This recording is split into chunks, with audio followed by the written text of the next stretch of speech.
Welcome to the EY India Insights podcast.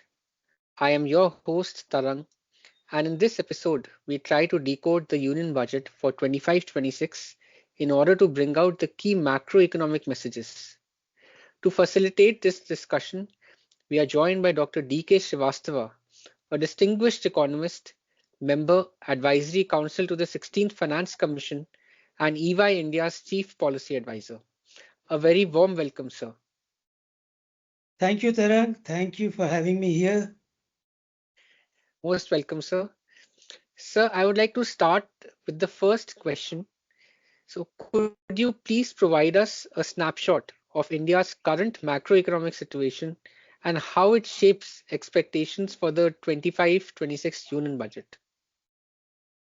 Well, the second quarter GDP growth figures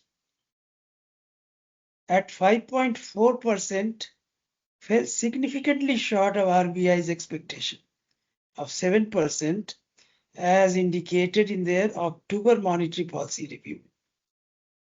This shortfall in the Q2 growth numbers led to a downward revision in the annual growth expectations for FY25 GDP growth by most observers of the Indian economy, including multilateral organizations and rating agencies.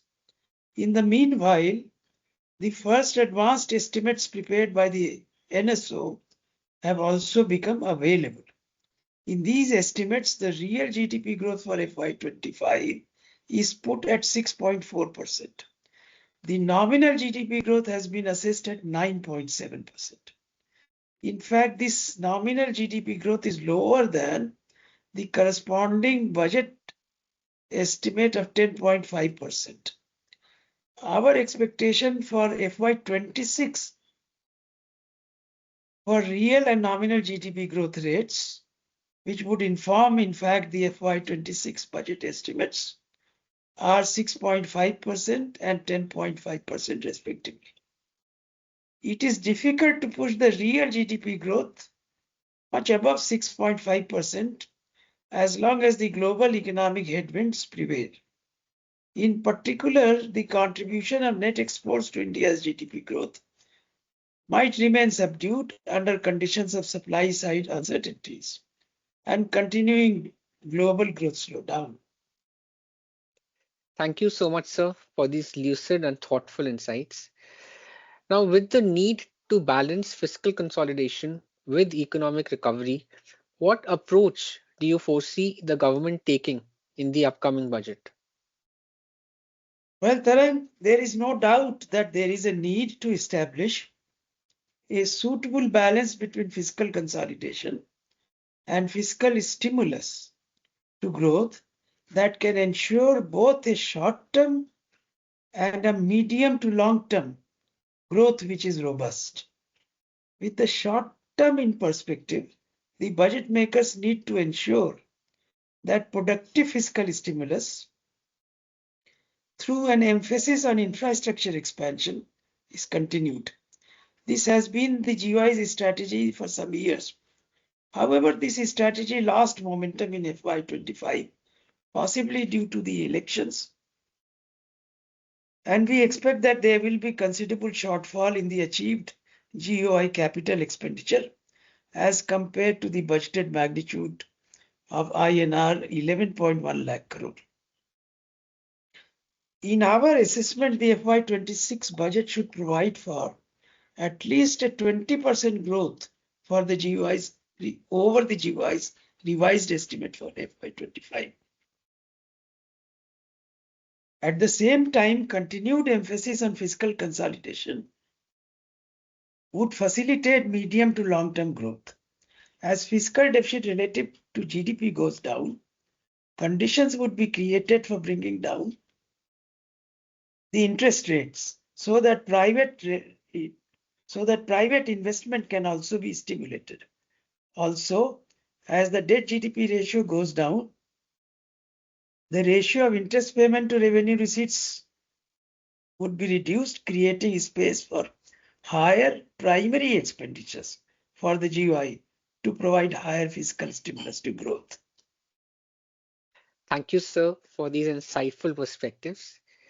Sir, my next question is on infrastructure investment. Now, infrastructure investment often drives economic growth. What specific measures or allocations related to infrastructure investment should we anticipate for budget 2025-26? Well, the emphasis on infrastructure investment is very valid and relevant in the context of the continuing uncertainties in the global economy. In that situation, India's growth strategy will have to depend primarily on domestic demand drivers. FY25 national income accounts data show that private final consumption expenditure is estimated to grow at 7.3%. That can be considered as a robust growth, although there are some concerns regarding growth in urban consumption expenditure. Some of that is partly due to the fall in the growth of the industrial sectors in the GVA, particularly manufacturing. Some boost to growth may come from the monetary side by a reduction of 50 basis points in the repo rate in the next fiscal year. This will boost private consumption expenditure as well as industrial growth. However, in the budget, there should be a continued reliance on fiscal intervention by ensuring that the momentum of growth in infrastructure investment is regained. It would be useful for the GUI to bring out, in fact, the second edition of the earlier infrastructure pipeline, in which the roles of the central and state governments as well as the private sector are clearly delineated. Thank you, sir, for explaining it so vividly. My final question to you, sir, is are there any significant tax reforms or reliefs we might expect for individuals and businesses in budget 2025-26? Well, in my view, it is high time that reforms in the case of personal income tax are taken up. In particular, rationalization of rates and deductions should be such as to enhance available disposable incomes in the hands of lower income households and lower middle income households. They have a higher marginal propensity to consume, and therefore increase in their disposable income would also lead to higher consumption expenditure. This should be done with respect to the new tax regime. In fact, the new PIT regime should be so attractive that the old tax regime may become redundant. Further, given the changing global situation, India needs to relook at the structure of import tariffs and provide a higher degree of protection to domestic manufacturers. I think that with these strategies, there would be a positive reform of all taxes in India because CIT and GST reforms have already taken place. Thank you so much, sir. These are extremely useful perspectives. And thank you so much for joining us in this session and providing us your invaluable insights. Thank you to all our listeners as well. Stay tuned for more captivating discussions on EY India Insights and do not forget to subscribe to the latest updates.